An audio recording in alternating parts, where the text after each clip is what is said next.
All right, everyone, welcome back. Josh Bito and Alex Goldman from the stands, and today we're very lucky joined once again by our man, the man who stole the show at everyone's awards for 2023, and more importantly, was the 2023 from the stands Coach of the Year, second year in a row. Coach Eric, Coach, thank you so much for the time, man. We all very much appreciate it. First things first, how have you been? How was your Christmas and your holiday period? Oh, been good. Not really much of an off time, but during the holidays we're in here, still working and grinding. But it's nice because family's in town and family's around. But the grind never stops when it comes to being an MMA coach. So I appreciate you guys asking. Of course, man. Coach, first thing I want to sort of touch on, obviously, Sean's first title defense is coming up in a couple of weeks' time, and something I want to take you back on. This is the first time we're working since UFC 293, which saw Sean. That victory and the whole week and everything leading up to that was one of the most incredible things I've seen and witnessed in my life in combat sports in general. And what Sean was able to do and overcome, and the fight he fought that night was just. I don't think anyone expected that, but the game plan you guys employed was just brilliant. What have you, and most importantly, Sean, taken away from that victory against Israel and sort of can use heading into this fight against Dricus? I think it says something to the athlete that what he's capable of. When he exhausts all of his options and does everything right and does everything correctly. Just because you do that doesn't guarantee success, but it also definitely puts the right foot forward when you take advantage of those opportunities. So with that being said, man, I think it just solidifies the fact that he belongs. So I think so many times an athlete might question themselves and wonder, am I championship material? Can I do this? Am I able to beat this guy? And that was, I think, a lot of the things going maybe into the fight that night, that day even, he had some doubts, but that's my job and Danny's job and everybody else in the corner to make him and remind him the reason why we're here and what we're capable of, So, man, it was such a beautiful night, and being able to go out and execute that and getting it done. And I couldn't be more happy for the man.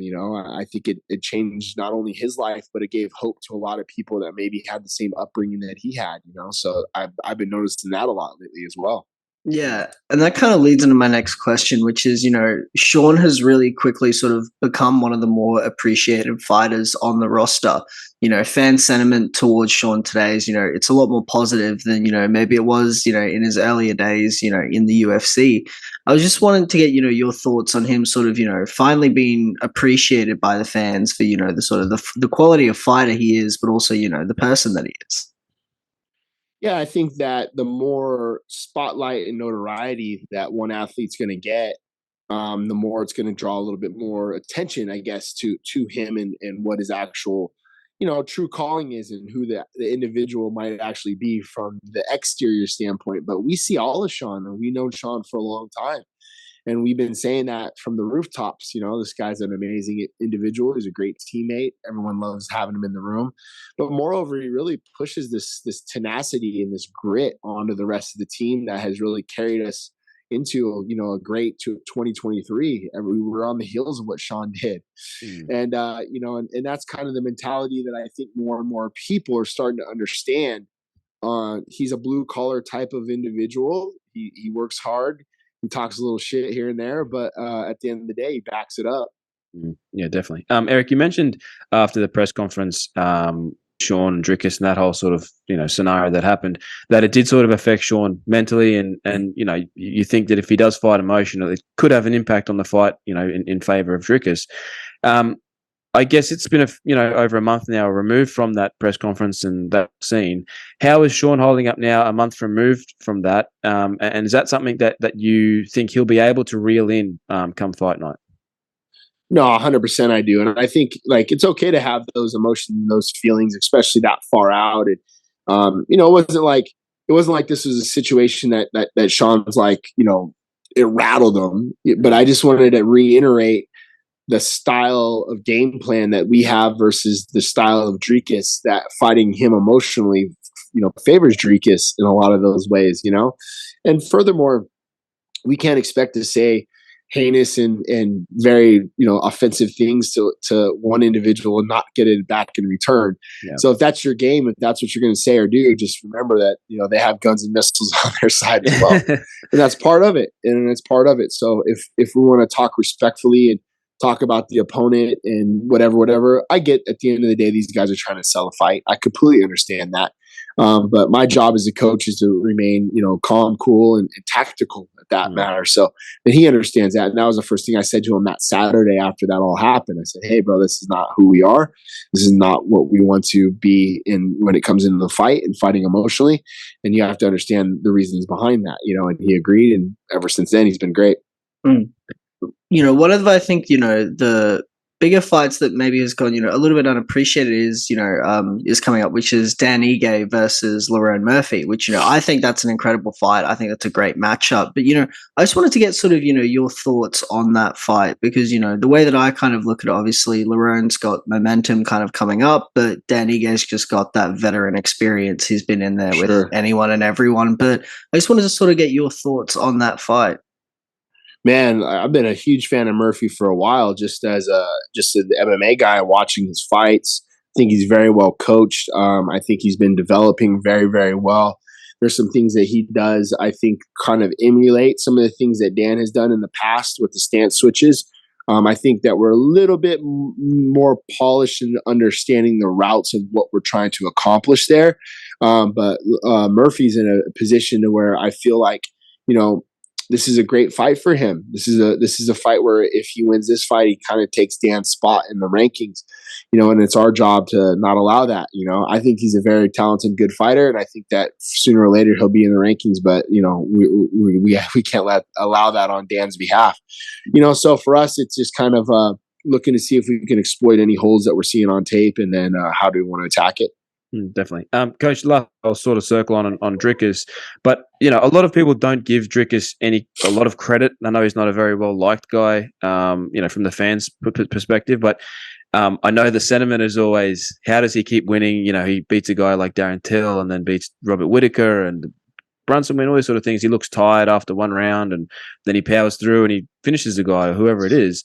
It's a funny sentiment, but I guess there are obviously a lot of positives that's got him to a middleweight title fight. So I guess from your perspective, what is it about Dricus du Plessis that you believe is a top middleweight and earned this shot at a middleweight title? Well, the bottom line is he's continuing to win. So you can say whatever you want about style, cardio, this and that. But his guy continues to win. So that's all that really matters. But I'll say from a coaching perspective, when we coached against him with Brad Tavares, he's gotten a lot better. And just from that fight alone, breaking him down from Brad all the way to Whittaker, I think the best analogy I can say is like, he kind of reminded me of like a big puppy, where it's like he's kind of growing into his feet, like he's not really stumbling over his feet now. I think he's starting to understand his setups better, and you go back and watch his growth in between Brad all the way to Whittaker. And some of that might have just been game plan related. Maybe he wasn't showing that in those particular fights because it didn't, had no validity in the fight that he had. But when you watch him evolve into what he was now against Robert Whittaker, I think, he started Whittaker off a lot out of southpaw and utilized his southpaw stance more for the stance switch, but also his power hand as his right hand was now forward. And that's what he ended up ultimately stopping Whittaker with, was a power right hand jab that sat him down. So I think he's understanding how to set things up differently and better to favor his power punches, which he's almost kind of Trojan horsing them in, coming from a different angle and stuff like that. So, and I actually picked up on that right away when I was breaking down tape, because that's a lot of what we try to do with Francis and Tyson Fury, was put his power hand forward, So, he's good, man. He's very good, and he deserves to be in the position that he's in. And, by no means am I or anyone in this camp is taking that man lightly. And you kind of touched on it there, and it somewhat leads into my next question, which is obviously last few days, some very big news came out of Francis Ngannou versus Anthony Joshua. And, my question is, in some ways, is it a harder matchup than Tyson Fury, because Joshua is sort of that very he's a more fundamentally traditional boxer in his approach to the game than Fury is. And obviously that can present, different issues. It can also allow for, different areas for Francis to exploit some holes in his game. But is it in some ways a harder matchup? I wouldn't say harder. I would just say they're all hard. They're just very different styles. Where in the Fury fight, a lot of our game plan was predicated on funneling and keeping him trapped into the corner post and limiting movement. Whereas Joshua's going to be more plotty and more there, more available to hit, but very good counter striker as well. Kind of draws you into the pocket and does a lot of really good things off of his defensive counters, catch and fire drills and things like that he does. So different. That's what I would say. Not one easier or one harder or anything like that. But I think the approach needs to be a little different. I watched a lot of the Usyk fights versus Joshua. The last two I actually watched last night was the unanimous and the split decision. But I wanted to see how his approach was versus a southpaw. And then, see if there's things that I feel like, because Francis is great out of both stances. And I think that really, really helps us in favoring a game plan and what we want to accomplish in that fight. So, and then I'll get with Dewey this week, hopefully, and chat it up. Dewey's going to fly out Monday, actually, or Sunday or Monday, right after Farid's fight. And he's out. He's going straight to Saudi. I still got some more business to tend to here, and then I'll be out there with him. But we'll kind of get some pen to paper, and then I'll get some ideas and concepts on what Dewey wants to do in his approach in this game. Definitely. First thing I will say, shout out to Dewey Cooper, because that man, what you guys and the whole team did against Fury, and especially Dewey. I feel like Dewey was a little bit disrespected by John Fury in that week, saying, "Who's this guy?" When it's Dewey Cooper. He's a legend of the sport, and I suppose it paid dividend in the end. We're used to that by now, and I've been with Dewey for over 10 years now. And we've scratched and clawed and climbed together, and we've been disrespected and told why we can't and why we're this and why we're that. One guy, because I used to bartend and Dewey used to be a bouncer, and somebody said that one time, an old school guy used to train here. He's like, "We're nothing but a bouncer and a bartender." And then when we knocked out Stipe, I tweeted the guy back. I'm like, "Not bad for a bartender and a bouncer, huh?" So. Somebody else's perspective will never be our realities. It's just not the way that we're built. You guys just reminded me, I have a really cool video. I'll try to drop it this week. When we sat down and had our first initial meeting about Tyson Fury, Francis was debating on bringing in just a traditional boxing coach.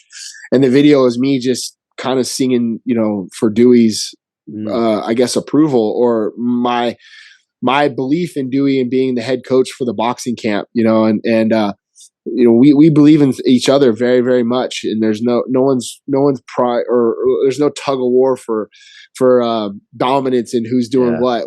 Our results are what matters the most to each of us. And after the showing that we had in that fight, a lot of people throw credit to me on that, and I wanted to make sure people understood, like, hey, the meat and potatoes and the fucking hard work was put in by Dewey. That dude was in there getting the shit kicked out of him day in and day out. Now game planning and talking and the way we approached it. Yeah, I had some to do with that. But moreover, the complexity of the entire camp, man, that was my boy Dewey. Yeah, definitely. Well, last thing from me, Eric, and I may be getting a little bit ahead of myself, but one of the stories, coming from that fight was that now that Francis is ranked within the WBC, I see this world where, man, if Francis can somehow be heavyweight champion in the boxing world, I mean, he'd be considered one of the greatest combat sports, if not the greatest combat sports star ever. I really feel like that is a sentiment that would hold true. Now, if he does defeat AJ, I feel like, because AJ's in a position where, it was meant to. There was talks of him fighting Filip Hrgović next, which would have been a title eliminator. And I think if Francis beats Anthony Joshua, he steals a lot of that momentum in terms of a title shot. Now, is that something that you think Francis is at all focused or considering, or is it just one step, one fight at a time, or has he got that sort of little thing in the back of his head where maybe we could go for a title? Oh, this dude's always playing chess. He's 12 steps ahead. And when I started to realize that, a couple years back, I'm like, this dude he's playing chess right now and everybody else is playing checkers. Is he overlooking Joshua? No, never. But is he plotting? Yeah, absolutely. He's plotting, bro. He's always got something working. He's always got an angle. And that's the thing I love and respect about him the most is I think that he's not only a smart businessman, but he puts the things in motion very, very well. Puts a team around him that he knows that he can best succeed. I think if he beats Joshua, there's no doubt that him and Fury are lined up next, and that's going to be for the title. Yeah. Last question from me today, Eric, is, there's been a lot of discussion around who should fight Jones next for the undisputed heavyweight title, whether it should be Stipe or whether it should be Aspinall. I just wanted to sort of get your thoughts on who you'd like to see Jones face next for the undisputed heavyweight title. Look, if you fight Stipe, it's a novelty fight, in my opinion, meaning probably both are going to retire after that. Yep. So what? Like, it doesn't matter at that point. It's like, okay, then Aspinall's bumped up. So are you saving one or the other for who? Like, I don't know. These guys are smarter than me, right? I've been high on Aspinall for years. I always have thought this guy was going to be a problem in the division, especially with my fighter being the champion. I was looking at who was coming up to the rankings, and that dude stood out to me years ago that I thought he would be in this position. I think Tom Aspinall is the most complete heavyweight fighter in the UFC right now. I think the one that can give him the biggest challenge and the one that the fans deserve to see is him and John Jones, right? We have not seen Stipe since Francis knocked him out in 2021. Yeah. Come on, guy. Yeah, what are we waiting on now? What are we waiting on? Let John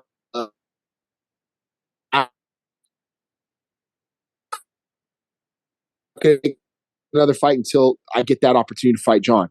That same thing going to happen to Francis if you think about it, guys. Right? John Jones moved up to heavyweight in February of 2020. He announced his move up to heavyweight after he beat Dominic Reyes. Right? He finally competed in the heavyweight division in 2023. Right? When he beat Cyril Gahn. That's how long it took.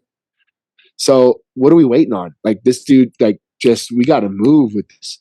So you fight John, and it should be out, or what are we doing with this belt? Just completely agree that, at this point, I think we just, we need to get that division moving again. It's had a lot of, logjam, particularly the last, year and a half, 2 years. But look, Eric, I just want to say from the both of us, thank you so much for joining us again today, man. We always really appreciate you giving us some time. You're so generous with your time to, come on here and allow us to chat to you. It's a huge privilege every time. Wish you all the best, man. The next, couple of months, I know they're going to be very busy for you in Extreme Couture. Going to be, very, very busy time. But we're wishing you all the best, man. And we'd love to talk to you again at some point later this year. No, I appreciate you guys. And again, thanks again for the back-to-back Coach of the Year. It really means the world to me. Truly means the world to me, guys. And I appreciate you guys noticing the hard work and everything that we're doing here at Extreme Couture. So anytime you guys need me, I'm here for you. Awesome. Thank you, brother. Thank you very much, man. Thanks, man. All right, guys. Have a good day.